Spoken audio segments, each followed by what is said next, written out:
நான் தான் எல்லாம் என்பது நம்பிக்கை, நான் தான் எல்லாமே என்று நினைப்பது அகங்காரம். இத பார்த்தா என்ன மனசுல வச்சுட்டு எழுதின மாதிரியே இருக்கே.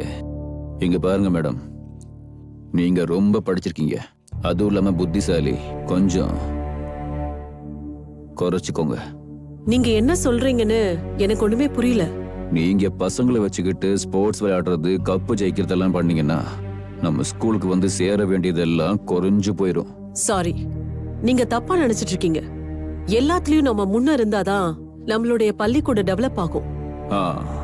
நம்ம பள்ளிக்கூடம் டெவலப் ஆகும், ஆனா நம்ம வீட்டு லாக்கர்லாம் சீல் டவுன் ஆயிரும். என்ன பேசுறீங்க? இத பாருங்க, நான் ஏதோ சொல்ல வரேன், அது சரியா தப்பான்னு யோசிக்கிறதுக்கு முன்னாடியே நடுவுல பேசுறீங்க. இதுக்கு பேரு தான் ஈகோங்கிறது. இல்ல, இத பத்தில எனக்கு பெருசா தெரியாது, என் பையன் சொல்லிட்டு இருப்பான் ஈகோ இருக்குன்னு. அதான். இல்ல, பசங்க எவ்வளவு கஷ்டப்பட்டு இந்த கப்ப ஜெயிச்சிருக்காங்க. சந்தோஷப்படுறதை விட்டுட்டு நீங்க இந்த மாதிரி பிஹேவ் பண்றீங்களே, உங்களுக்கு இது சரின்னு தோணுதா? மேடம், உங்களுக்கு கப்பு, நமக்கு கப்பம், மணி, பைசா. ஒரு ரெஸ்பான்சிபிள் நபரா இருந்துகிட்டு இப்படி எல்லாம் பேசுறீங்களே, உங்களுக்கு வெக்கமா இல்ல? உங்களுக்கு ஒரு பெரிய வணக்கம். என் மொத்த வாழ்க்கையிலேயே என்ன ரெஸ்பான்சிபிள் நபர்னு சொன்ன ஒரே ஒருத்தர் இருக்காங்கன்னா அது நீங்க தான். மேடம், இந்த மாதிரி கப்புங்க எங்க வீட்டுல நிறைய இருக்கு. இதை எடுத்துட்டு போய் காயிலாங்கடையில போட்டா அவனே காரி துப்புவான். இது உங்க லெவல் கிடையாது. இந்த ஒரு கப்புக்காக 2 வருஷம் கஷ்டப்பட்டிருக்கேனா? வாழ்றதுக்கு வழி தெரியலன்னா இந்த கப்புக்கு 2 வருஷம் இல்ல 5 வருஷமும் கஷ்டப்பட்டுதான் ஆகணும். அத என்கிட்ட சொல்ல வராதீங்க மேடம். இங்க அதிகாரமும் என்னோடதுதான், சட்டமும் என்னோடதுதான். உங்களுக்கு இன்னொரு விஷயம் தெரியாதுன்னு நினைக்கிறேன். சொல்லுங்க. உங்க அதிகாரம் எல்லாம் இன்னும் 2 நாள் தான், அவ்வளவுதான். நெக்ஸ்ட் நீங்களும் இருக்க மாட்டீங்க, உங்க அதிகாரமும் இருக்காது. இந்த ஊர்ல என்ன எதிர்க்கிற ஆம்பளை ஒருத்தங்கூட இல்ல. நீங்க கற்பனை உலகத்துல இருக்காதீங்க.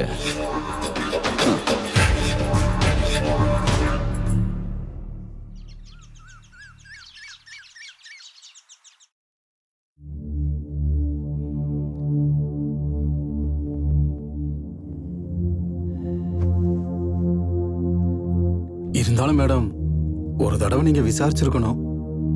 இவங்களெல்லாம் நீங்க நம்ப முடியாது, எப்ப வேணாலும் மாறிடுவாங்க. ஸ்ரீகாந்த் சார், நீங்க ஏன் இவ்வளவு டென்ஷன் ஆறீங்க? எதுக்காக கோவப்படுறீங்க? You see mister Srikanth, this election is going மெதுவா, அதாவது slow. You don't worry, we are all உங்க கூட இருக்கோம். we are going for the வீடு and pick the votes. Nandini madam is control the எல்லா சிச்சுவேஷனும். You don't know. நீங்க டென்ஷன் ஆகாதீங்க ஸ்ரீகாந்த் சார், நாங்க எல்லாரும் உங்க கூட இருக்கோம். என் டென்ஷன் அது இல்ல மேடம். ஒருவேளை நான் எலெக்ஷன்ல தோத்துட்டா என் முகத்தை உங்ககிட்ட காட்ட முடியாது, அதான். ஸ்ரீகாந்த் சார், இப்ப எதுக்கு பயப்படுறீங்க? நான் இருக்கேன், என்ன வேலையா இருந்தாலும் நான் நின்னு பாப்பாத. நீங்க யாரு? குஸ்தி பயில்வான். இதுக்கு முன்னாடி எத்தனை பயில்வானுங்களை நீங்க மண்ணக்காவ வச்சிருப்பீங்க சொல்லுங்க? அவன் என்ன அவ்வளவு பெரிய ஆளா சார்? அவன் ஏதாவது ஓவரா பேசினானா அவன் வாயில பூட்ட போட்டுட்டு கை கால கட்டி கிணத்துல தூக்கி போட்டுற மாட்டான். அட சார், கொஞ்சம் சும்மா இருங்க. நம்ம ஒன்னும் போருக்கு போகல, எலெக்ஷனுக்கு தான் போறோம். இனி பேசி பிரயோஜனம் இல்ல சார். ஆமா சார், இந்த சண்டை கிண்டெல்லாம் எதுக்கு சார்? ஓட்டு போட எத்தனை பேர் இருக்கோம்? மிஞ்சி போனா 3 இல்ல 4 தானே. நீங்க நில்லுங்க சார். நின்ட்டேன் மேடம். உங்களை இல்ல, உட்காருங்க. ஓ சாரி. இல்ல, நீங்களாம் சொல்றது கரெக்டா தான் இருக்கு. இருந்தாலும் மேடம், நீங்க எலெக்ஷன்ல நிக்கிறீங்க, நீங்க தான் ஜெயிப்பீங்க. சரிங்க மேடம்.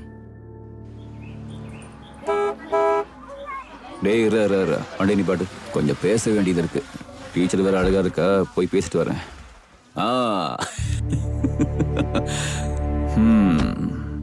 அப்புறம் வணக்கம் மேடம்.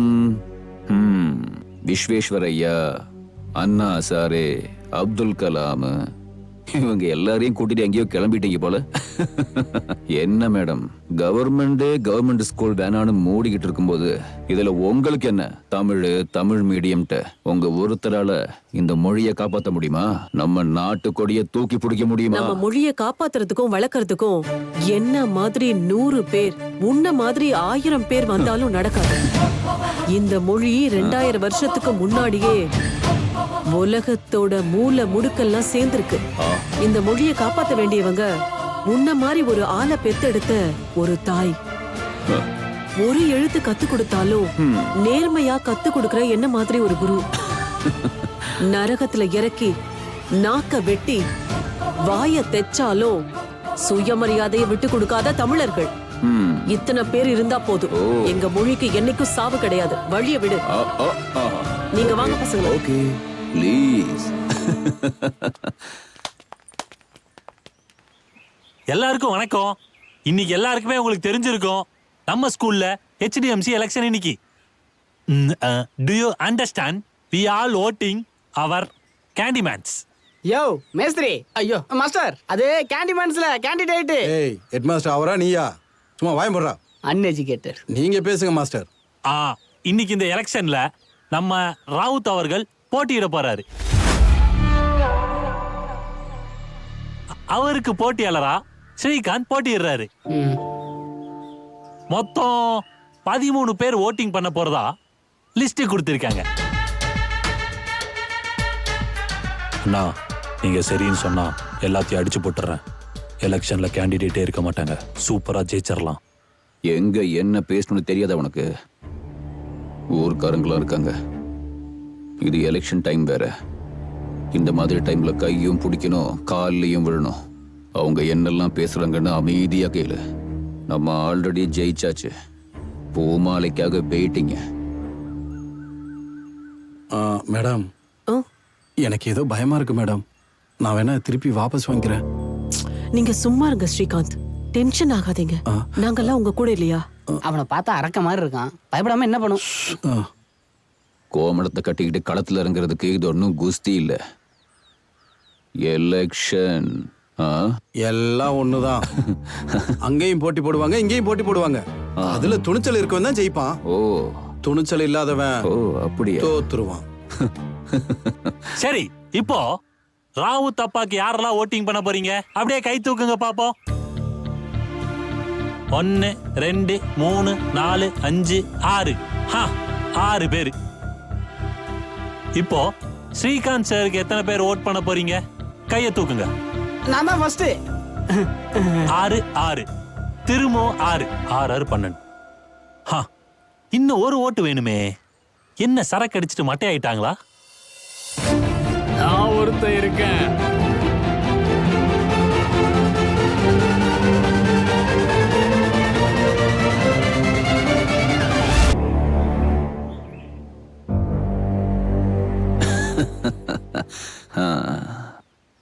அது ஓடுங்க. அண்ணா அண்ணா, என் ஓட்டு ஸ்ரீகாந்துக்கு. பைல்வானுக்கு. பைல்வானுக்கு. பைல்வானுக்கு.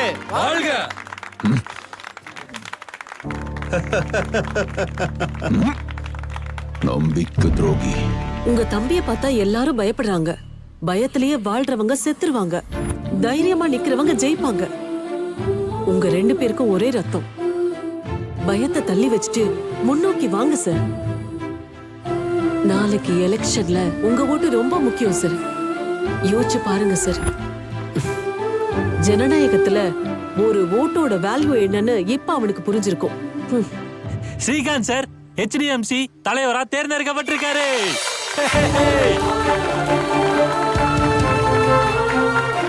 அதே மாதிரி துணை தலைவராக சாரதா அவர்கள் தேர்ந்தெடுக்கப்பட்டிருக்காங்க.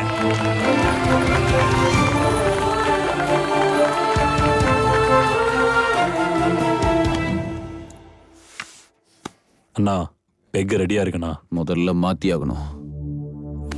எல்லாத்தையும் மாத்தி ஆகணும். என்னாச்சு? டிராக்டர் நல்லா தானே இருக்கு.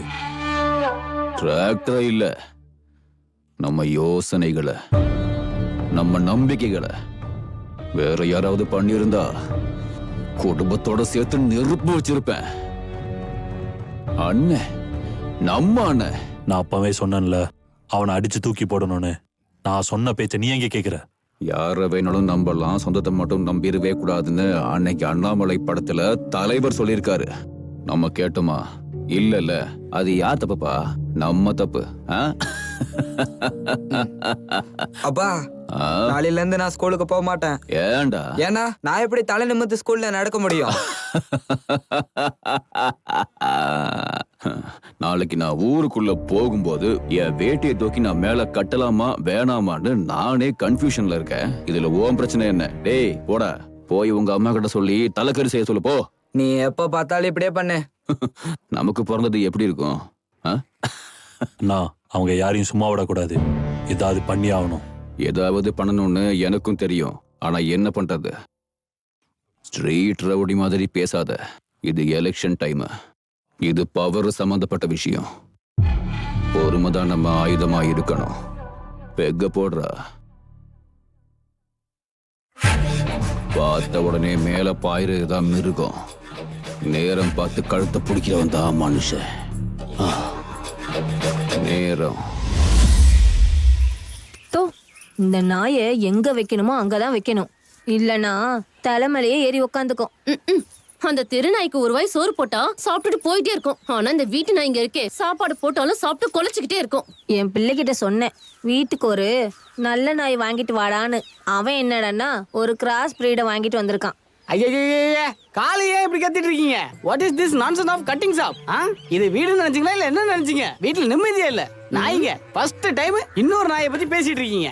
இந்த அறிவு கட்ட நாய் கல்யாணம் கட்டும் போது எங்க வீட்டுல கொலைக்கிற நாய் எதுவுமே இல்லன்னு சொல்லி என்ன கல்யாணம் கட்டிட்டு வந்தான். ஆனா இங்க வந்து பார்த்தா கொலைக்கிற நாய் எங்க வீட்டு முன்னாடியே உட்காந்துருக்கு. ஏய் இந்த கிழட்டு நாய் செத்ததுக்கு அப்புறம் இந்த கிறகம் பிடிச்ச நாய் தானே இந்த வீட்டை பாத்துக்கணும். இந்த ரெண்டு நாய்களோட பொழப்பு நடத்துறதை விட அந்த வெறி பிடிச்ச நாயோடய பொழப்பு நடத்திக்கலாம்.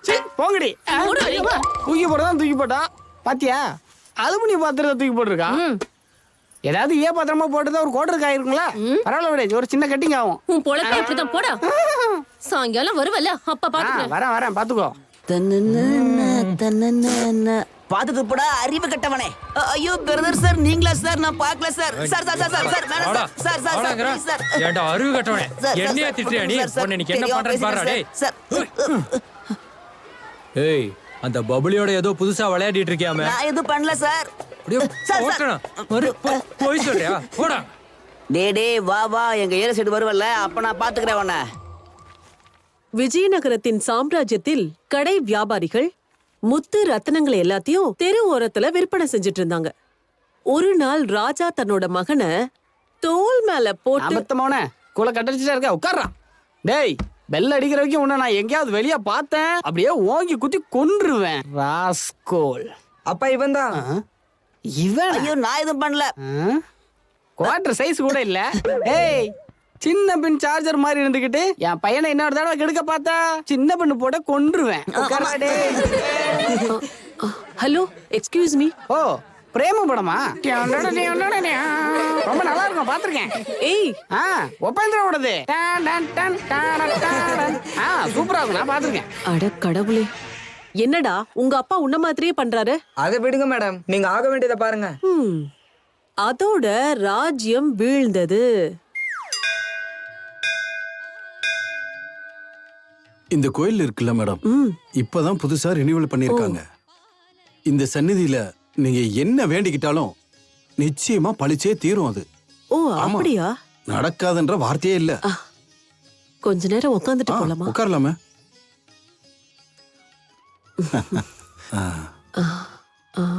ஸ்ரீகாந்த் சார். சொல்லுங்க மேடம்.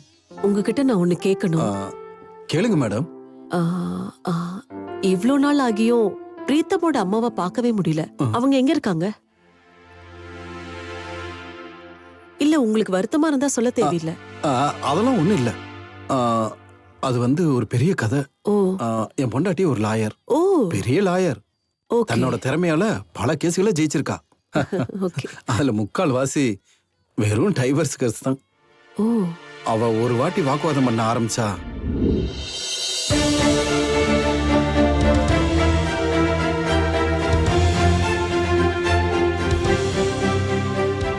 பெண்களுக்கு சம உரிமை இல்லையா மயிலாட்? அவளுக்கும் அவளுக்கு பிடிச்ச மாதிரி ஆடைகளை உடுத்துற சுதந்திரம் இருக்கு. தாலி கட்டினதுல இருந்து சாகர வரைக்கும் புருஷன் பசங்க வீடுன்னு எல்லா பொறுப்புகளையும் பெண்கள் ஏத்துக்கிறாங்க. அவ மேல ஏற்படுற மன ரீதியான சித்திரவதையை பொறுத்துக்கிட்டு கடைசி வரைக்கும் வாழுறாங்க மயிலாட். ஒரு பொண்ணோட தியாகத்துக்கு முன்னாடி எதுவும் பெருசு இல்ல. அவளுக்கான ஒரு சுதந்திரம் இருக்கு. That's all my Lord. Court is adjourned. Madam, இங்க ஜட்ஜ்மெண்ட் எப்போ வரும்? இங்க பாருமா, இன்னும் ஒரு 25,000 ரூபாய் கொடுத்தா உன் கேஸ் இன்னும் ஸ்ட்ராங் ஆகும். மேடம், என்கிட்ட இந்த தாலியை தவிர கொடுக்கறதுக்கு எதுவுமே கிடையாது. புருஷனே வேணான்னு சொன்னதுக்கு அப்புறம் அந்த தாலியை வச்சுக்கிட்டு என்ன பண்ண போற? அதையே கூட பரவாயில்ல.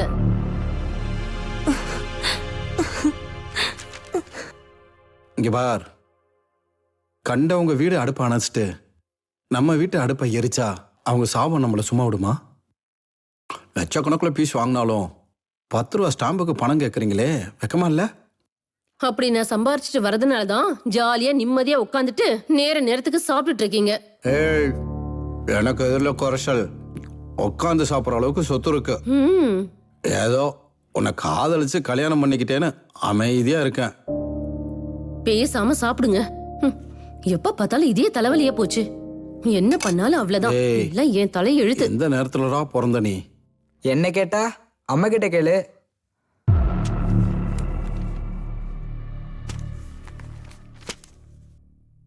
ரெண்டு வருஷமா கேஸ் இழுத்துக்கிட்டே போகுது. 2 பேரும் சேர்ந்து ஒரு காம்ப்ரமைஸ் வரலாம்ல. இங்க பாருங்க சார், எனக்கு வாழ்க்கையில நிறைய வழிகள் இருக்கு சார். அது மட்டும் இல்லாம நான் நிம்மதியா வாழணும் சார். இவகிட்ட டைவர்ஸ் வாங்கி கொடுத்துருங்க. இவரோட எனக்கு வாழ்க்கை நடத்த இஷ்டம் இல்ல.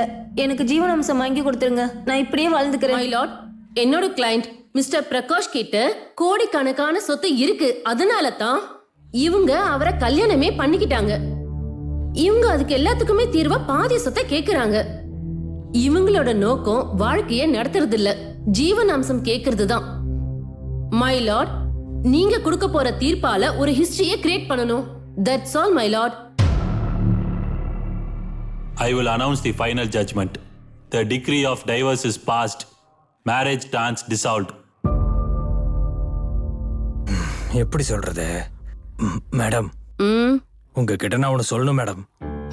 சொல்லுங்க. நீங்க தப்பா நினைச்சுக்கலனா நான் ஒரு விஷயம் சொல்றேன். சொல்லுங்க. என்ன? என்கிட்ட நிறைய பணம் இருக்கு. சொல்லு. எப்படி செலவு பண்றதுன்னு தெரியல எனக்கு. அதாவது இந்த சீக்கிரம் விஷயத்துல வேலை நீங்க முடிஞ்சிடும்னு மனசு வச்சா சொல்லு. என்னோட பாதி சொத்தை உங்களுக்கே கொடுத்துறேன். அதை வச்சுக்கிட்டு நான் தனியா எப்படி அனுபவிக்கிறது? என் கூட யாராவது இருந்தா நல்லா இருக்கும்ல. நீங்க மட்டும் மனசு வச்சா.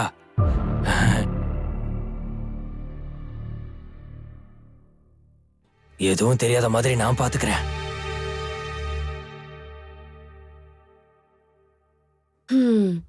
பணத்துக்கு முன்னாடி எந்த உறவும் கிடையாதுங்கிறது எனக்கு குடும்பம் நடத்தினதுக்கு அப்புறமா தான் தெரிய வந்தது. பணம் இருந்தாதான் எல்லாம்.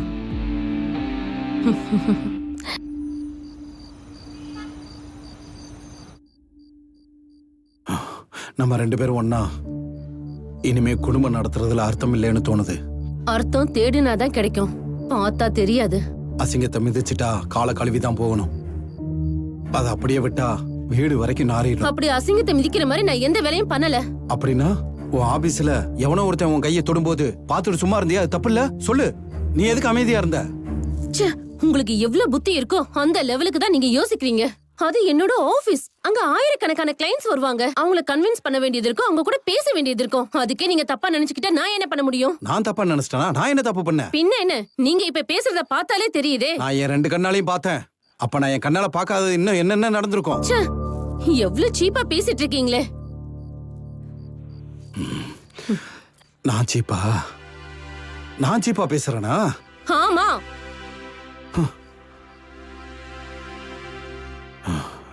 நீ இது வரைக்கும் எத்தனையோ பேருக்கு டைவர்ஸ் வாங்கி கொடுத்துருக்க. தனியா வாழ்ந்தா அந்த வாழ்க்கை எப்படி இருக்கணும் உனக்கு தெரியணும். கண்டிப்பா தெரியணும். நான் என் பிள்ளைய என் கூட கூட்டு போறேன். பிரித்தாம், பிரித்தாம், பிரித்தாம். என்னப்பா?